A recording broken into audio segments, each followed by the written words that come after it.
Hi, welcome back to Connecting with the Coaches. Today we're going to talk a little bit about how to help you all heal up your marriages after you have parented a traumatized child. Because what we have discovered is that parenting a traumatized child is traumatizing. And so many of you, if you follow us or if you're clients or if you're looking for help, you may be in a position where you have either parented a child with reactive attachment disorder and maybe they're even grown into adulthood, but you're struggling still, or you may have had to place them into a treatment program or a group home or find respite, or even like we have had to do, place them in a new family. And that does a number on marriages. Because one of the things that we have learned about RAD is that it really triangulates the parents, because as we know, mom is typically what we would call the nurturing enemy. So the attachment that the kids are missing from whatever happened to them earlier on in life, that causes them to really fight against anybody who's trying to nurture them, anybody who's trying to bring intimacy into the relationship. And typically, not always, but typically, that's the mom. You know, especially in traditional families where dad goes to work and mom's home and all of that. So you guys have all been in that situation as well. You know what it's like to be the nurturing enemy, the mom. And then you also have husbands, as I do, and they experienced it very differently during the whole thing. And then and I'll just give a little bit of that, you know, for so many of the men that we have coached that have been to our retreats or in our groups or whatever, um, many of them have found they were just baffled. They had no idea what was going on. They end up feeling kind of stupid or duped because how could I not have seen this? They see all this crazy going on with their wives and they can't figure out what's happening. And so sometimes they start to think it's us. And because the child presents so differently to them, and their main focus is on protecting and providing for their family. And so they're scrambling. They're doing everything they can with working and trying to provide for the insurance and all the counseling and all the therapy and all that kind of stuff. And it's not helping, and they're watching their wife crash. And then the mom, the wife, in many ways is feeling like her husband doesn't believe her, doesn't see her, isn't supporting her. And she's isolated from everybody because nobody sees it. And so here this split happens in the marriage. And so a lot of times we get couples right in that place. Jen, you want to share about that? Because I know you're running groups right now, even with Yeah. couples. What kinds of things have you seen? Yeah, well, I think that you're exactly right. We meet these couples right in that space. Like they're in that really hard space of feeling triangulated, separated because they see the child differently. And when you think about it, most kids with reactive attachment disorder will manipulate other people like in public. So for example, if you're at church, they might turn on this charming side that you're like, who is this kid? Because that's not how they are at home. And I think it's like one step down from that in how they interact with the other parent. Mhm. It's not like completely charming. It's not attached, but it's like one step down. That's a really good Mm. description, Yeah, Jen. because I feel like I remember going through that and thinking, watching her in public and then watching her with my husband and thinking, why isn't any of that happening with me? It must be me. And Mhm. that's, I think, what we hear from our clients is like, it's not, it's not us, right? It's just the fact that they know the boundary that they can go to with people in public, with extended family, and they know the boundary that they can go to with the father. And I really think that they view us at, like you said before, Carrie, the nurturing enemy, because we represent the abandonment from the biological mother. Hmm. Yeah. So, Or even yeah, abuse or neglect or yes, whatever trauma they incurred early on in life. yes, Whether there All was of it. substance abuse. What did you say, Amy? I said all of it. All of it. yes, We Yeah, represent all of it. all of it. yes, yes. Yes, we're supposed to be the one, when we're training for all of this and Mhm. preparing to be adoptive moms, we're thinking about, oh, we're going to teach this child how to love, and we're going to give them love and help them learn how to reciprocate and all of that. And when a child has reactive attachment disorder, they Mhm. can't. No. And they don't know they can't. They don't know any different. This is just survival. Mhm. So we're the ones who trigger the most of the Mhm. behaviors in them, the insecurity, their own PTSD. Our kids are in trauma, fight or flight all the time. Yes, And we're the ones who trigger it, which yes. is really heartbreaking. And so sometimes when they're home with us, if dad's at work, they're one way. And it's just amazing because I've heard this from so many clients. Dad can walk in the door and they can flip. There's a switch, and it's just like you wouldn't believe that somebody who's so wrapped up and so worked up about something could just turn it off in 1 second. Mhm. But Yeah, they can. yeah. Yeah, and so that's what brings us to this place where we've got a couple Mhm. who used to be desperately in love and were partners in this and could do all kinds of hard things, and they were prepared to do this and ready to go, and all of a sudden they can't stand each other. And many times it's the wife who's more angry, resentful, bitter against the husband Mhm. because, she's had the brunt of it. She's been super traumatized and probably doesn't even know it. Like you said, Jen, she blames herself, thinks it's all her fault. And then also, which was my issue, thinks she's crazy. I Yeah. remember going to a doctor at one point and I was like terrified he was going to diagnose me as being crazy. And he showed me his diagnostic pad and he said, I've got a whole lot of options on here, but crazy's not even an option. Oh, thank you. But so many of our clients were here to just kind of reassure you. I mean, you might be a little nuts in some area of your life, but you're not certifiable. This is just what happens with trauma. So Mhm. then we get our clients here. We've got a couple and they're sitting here on the screen with both with us. And you can see the anger in her and the distrust that she now has in him. And he's trying to fix it, problem solve, well, she just won't do this. And she just, Mhm. it's like, whoo, where do you start? Well, and I think you just mentioned a key point that I think we all see in our clients that come to us as couples. The men tend to be by nature fixers. I mean, God sort of wired men to be Yep. fixers, right? And so now I'm generalizing, and I don't mean to generalize, but most men um, Well, are it's the majority of what we see, yes, Yeah. yes. And so because of that, then what we're finding is that they're just wanting to find a solution. Yeah. There's got to be a therapy out there. There's got to be an intervention out there that we just haven't come up against yet. We just haven't found. And so they're on this one track of trying to hunt down the solution for this reactive attachment disorder. And you've got these moms in this other lane that are literally just barely surviving. Well, and also with the moms, they probably for a couple of years before that have already tracked down Yeah. every form of therapy, Yes. trying to figure it out. And typically what we find, and it has nothing to do with intelligence, nothing to do with social status or anything. But a lot of times dads are just a little behind the moms in coming to recognize Mhm. what this disorder is, trying to find the help, Mhm. trying to get, because it doesn't hit them as hard, Mhm. as Well, and fast.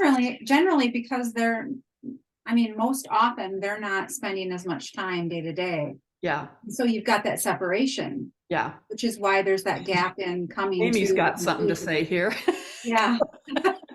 Go ahead, Amy. Just y'all are right. Yes, yes, yes. Yes, yes, yes. Um, just the idea that they're going to work and they've got the box, so they put the family in the box because wife's got it, and And so their nervous system is not charged up with this kid all day. And then they come back in and wife is swinging from the rafters Or sitting in a or fetal hiding in the position. rafters or Yeah, what or what. right. Yeah, there's all kinds of, and they're just like, what in the world? And it's like, who are you and what have you done with my wife? Like, what is this?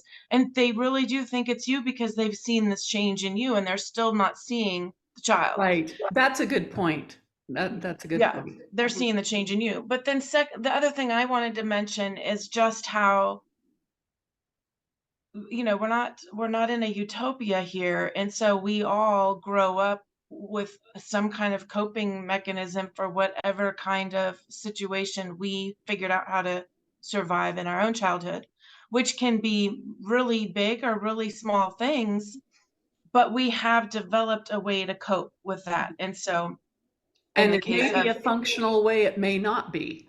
Right. And so in the case of, the dysfunctions that come to our screens, we've got this way of avoiding, we've got this way of overworking, we've got this way of overeating, over drinking, over whatever it is, to manage our, and it's not to manage the situation, it's to manage our nervous system, our feeling inside of us. And that becomes automatic. That's not something that we're conscious of.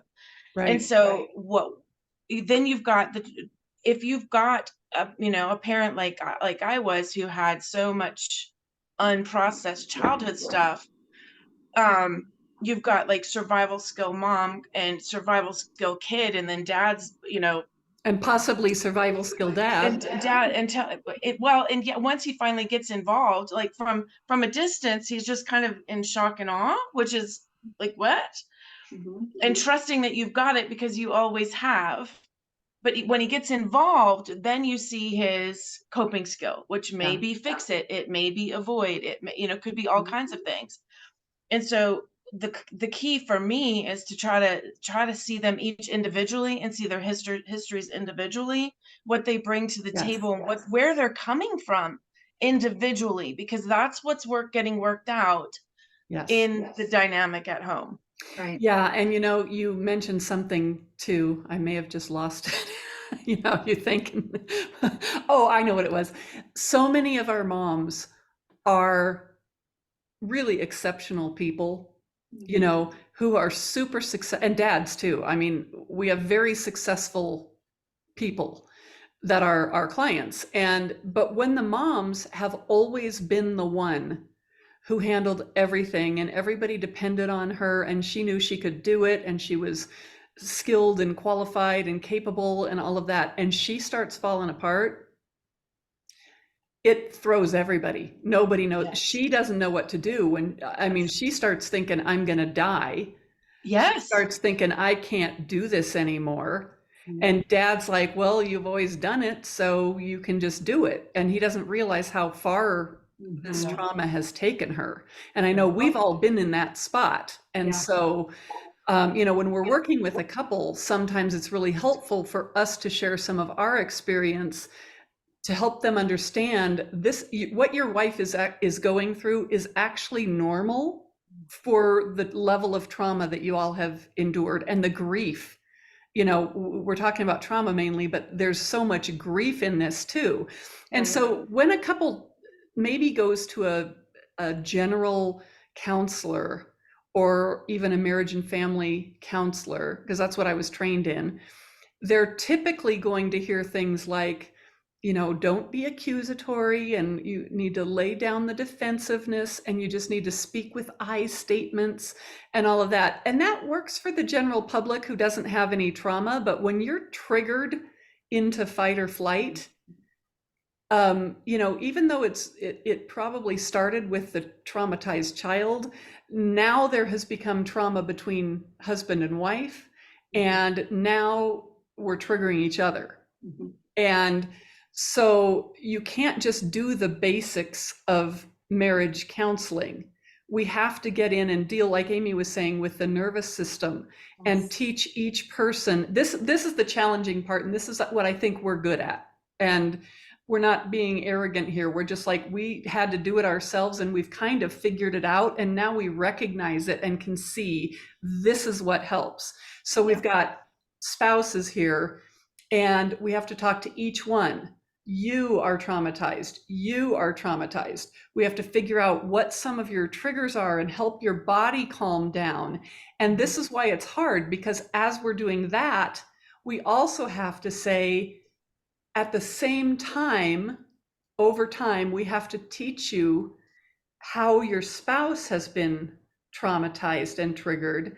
And we need to help you come to a place of compassion for them, even though you might be angry as all get out and feel so abandoned and neglected and betrayed and all of those things. We have to, our job is to help you see that that's what the disorder does. That's what it does. And the reason it does it is because our kids feel so unsafe.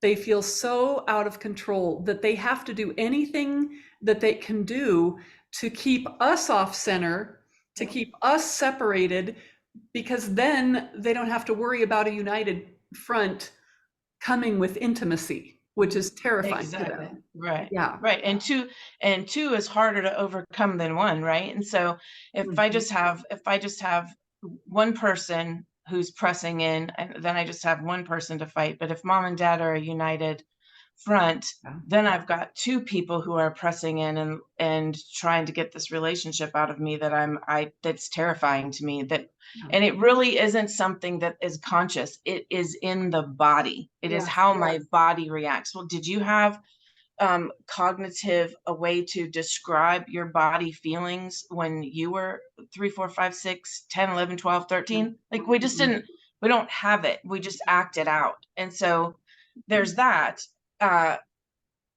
which is just, it's just so deep to try to get to what is that in me, and to do it when you're living in it. Right. To be Yes. able to give it a name while you're living in it is just so hard. Yeah. Yeah, and so the beginning part usually is just really trying to help each person calm down. And I know for me, my husband and I had to separate for a bit because I was so triggered by him. And we've both done so much healing now. We're really in the best place of our lives in our marriage. We're leading a marriage group at our church. You know, he helps me with the retreat. We're in a really good place and we understand sometimes I don't fully understand what happens. I look back sometimes and like my trauma brain just goes, I don't get it. I don't know how we got from here to there, but I'm so thankful that we're not living it in it anymore. Yeah. Well, when you And I said that think that's what we need to do is calm each other down, that's it. When mom has been the one that everybody looks to for the co-regulation, and mom can't regulate herself, and there's nobody, dad's not co-regulating mom because he thinks it's her anger's the problem. She just wasn't so mad, and so the learning how to self-regulate and to co-regulate each other again, and then the trust under that and And all that's of where that. the It healing just, comes. I Absolutely. think the trust is huge. That's one kind of theme that I've been seeing from the couples I've been working with is, how do you go on to trust and let go of that resentment when you felt like you weren't protected throughout the time that we were living this trauma? Yeah. And the thing that we want to offer to all of you is that we're all in various stages of healing. And, I'm the farthest along because I'm older and we went through this longer ago than the other two, but we're all in various stages. And we've just seen, I mean, God really is a redeemer. He really is a restorer. And it is not hopeless. We had people telling us we just needed to get divorced. It just was over. It was hopeless. Just give it up, you two. You're never going to get this. What a lie. What a lie. Was it hard? Yes. Yeah. and did you have to do it like outside the box? Like the whole idea that this is what marriage looks like, this is what family looks like, this is what Christians look like, this is what Christian wives look like, this is what Christian spouses look like. Like when you're talking about the chaos of trauma, I feel strongly that we have to let go of this this image that we've been told is the right way and the Christian way. And we need to be able, if what you need to do is to separate so that you can get your nervous system self-regulated, Yeah. so that you can come back together and come in from a place that is, Mhm. strong and Yeah. grounded again, then that's what you need to do. Right. There shouldn't be any Right. shame in that. But don't do it on your own. You need No. somebody to walk through it with you and Yeah. to even set up, okay, what would it look like when you feel safe enough to go home again? And what do you need to work on in the meantime? Because we're not, there are marriage counselors that will counsel you into divorce. Yeah. Oh, yeah. And so that's not what we do. I mean, if you have to go there, we will walk with you through it as well. But our goal, our plan is to help you both get calmed down enough so Yeah. that you can have a rational conversation without all the emotions triggering everything. And then you can start seeing each other for the person that you loved and that you married. And because Yeah. they're still in there. They didn't go Yeah. anywhere. I always say, to the couples that I meet and even the individuals that I meet with, like, this is the best investment in your future, in your marriage, Yes. in the rest of your children, Yes. in the future of your family. It's like a lot of people don't want to take the time to slow down to do Yeah. this, And it's but hard. it is hard. Jen, I remember when we were seeing one of our counselors, one of the numerous that we saw, I was on the phone with him one time and I said, "Why is this so hard?" And he said 99% of marriages never go below the surface of the marriage. It's like all about logistics. Who's picking up the kids? What do you want for dinner? Those kinds of things. Mhm. And he said, due to the trauma, you guys just dove deep. Yeah. And it exposed everything in you, the good, the bad, the ugly, anything unresolved in each one of you and how you trigger each other and poke at each other. And that's why it's hard. Yeah. But I think about it now. We have one kid that lives 45 minutes that way and one that lives 30 minutes this way, and we're the hub. Mhm. And we have grandchildren now. And I just think, what if we had just dumped it? Mhm. Yes. Our family, I don't know where we'd be. I don't know what relationship I would have with my kids. And it's not to shame anybody if you have to go there, Yeah. but we want to try and help. If there's hope there and God is moving and He is and He's good, then we want to be able to help you. So we offer marriage coaching via Zoom. We offer groups. So Jen, you've got one going on right now. What is the topic of it? Well, we are just the topic of our couples group that I'm doing and leading right now is just how to heal your marriage, What we're talking about here. in the midst of the trauma that you're living in or have Yeah. just gotten out of, Yeah. Yeah. So And we offer different groups all the time. So just keep coming back. If you're not on our newsletter, email me. You can just go to carryotool.com and you can click the button to join our email list, or email me directly, carrie@carryotool.com, and or you can email Jen or Amy at carryotool.com as well, and ask your questions and figure out if there's a group for you. A lot of times we start groups when we know that there's a chunk of people who would like to do it. So if you're interested, let us know and then we can get one started. And then the other thing that we offer that's unique to us is we have the retreat that we do twice a year. We have one coming up in the fall. We don't have a date yet, but if you're interested, email me and we'll get you on the wait list. And we have seen that heal marriages. Last time, boy, we had several marriages that I think were just on the brink. And some of the comments, they said, I'm not so angry at my spouse anymore. I see their point. I see what they've been through. I want to work together on this now. So it's huge. Anyway, reach out if you need help. We're here and we want to help. So thanks for watching and we'll see you next time.